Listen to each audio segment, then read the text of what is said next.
Hey everyone, I have had a lot of people ask me how I homeschool. Specifically, how do I work homeschooling and working from home together? So I thought I would just do a little video so I can share with those of you who are either homeschooling and struggling or are really interested in homeschooling and then especially if you work from home. So the biggest thing that I really encourage people when they are choosing to homeschool is to take your personality and your children's personality into account.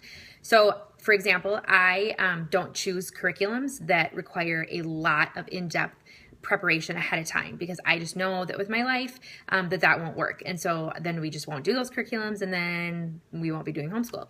So I like to find the books that when I open them, it tells me exactly what to do. It says this is what you need to say to your child. This is the material your child needs to use.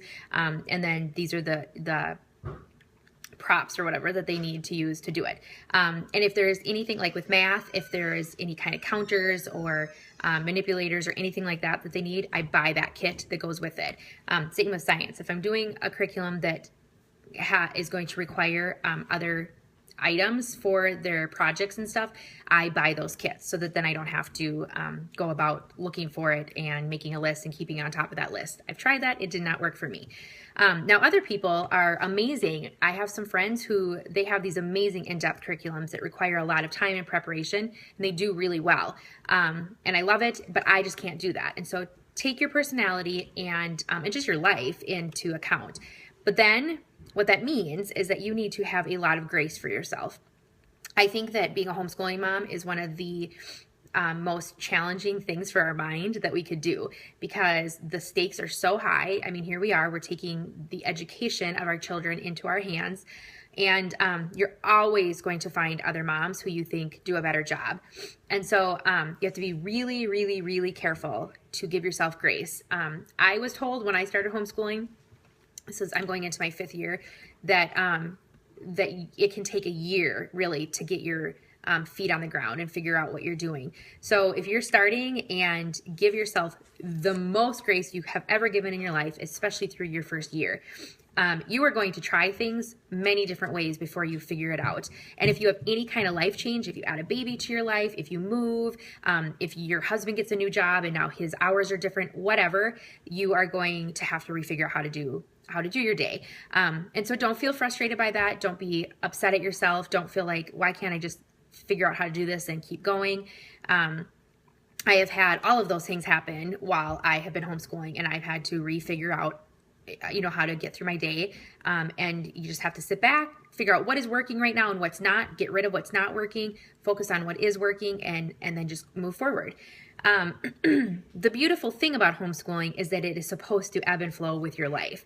And so that means, when you do have a new baby, if you need to take a month off and just really get, figure out how to have another child in your life, then you can do that. And then you can figure out where do you need to, maybe do a little bit extra work or whatever to get caught up. If you talk to a public school teacher, I mean, anyone that I've ever talked to say that they don't even get through all of their curriculum in a school year. And so if you get to the end of the school year and your curriculum is not 100% finished, that's okay. The other thing is that take your children's personality into account. I have friends who their kids hate art, so they do nothing art-based because it is like pulling teeth for them to do it. But they love, the mechanics of things, and they love science and math, and so they implement that as much as they can. My kids love art, and they love creating and crafting, and so I do as many hands-on curriculums as I can, as many things that allow them to get up and move around, and as many things that allows them to create and draw and paint and whatever, because that works really well for my kids. And so the other thing that, in addition to grace for yourself, that I feel like that is an absolute must, and this might seem like such a obvious statement, but it took me a while to figure this out, is that homeschool has to be a priority.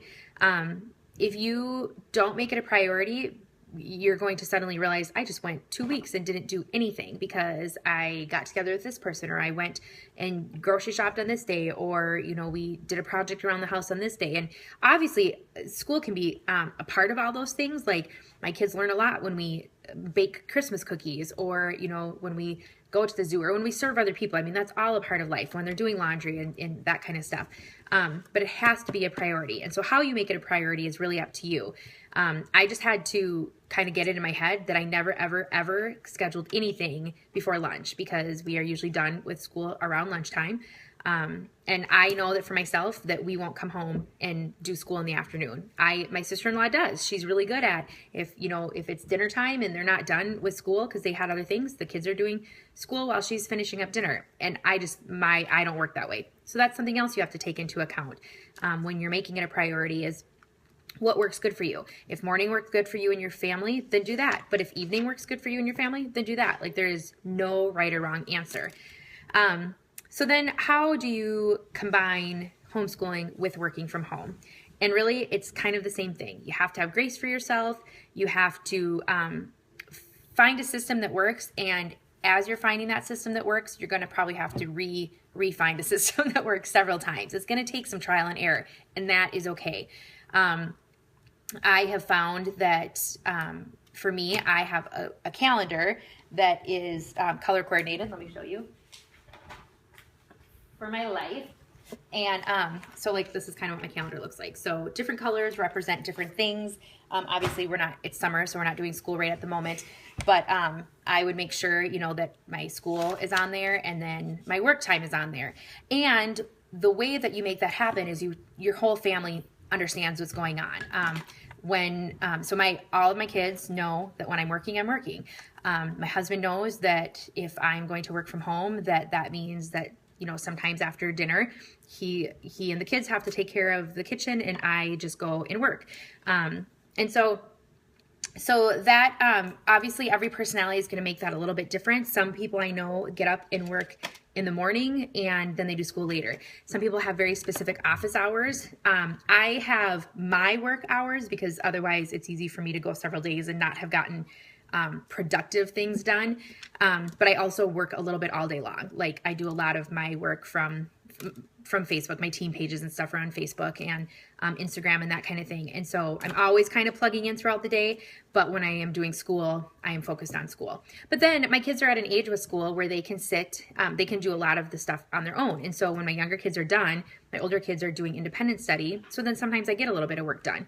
That didn't work for me a few years ago when all of my kids were, like 6 and under or whatever. So anyways, I hope that helps. If you have any questions, obviously comment here. I am definitely not the know-all.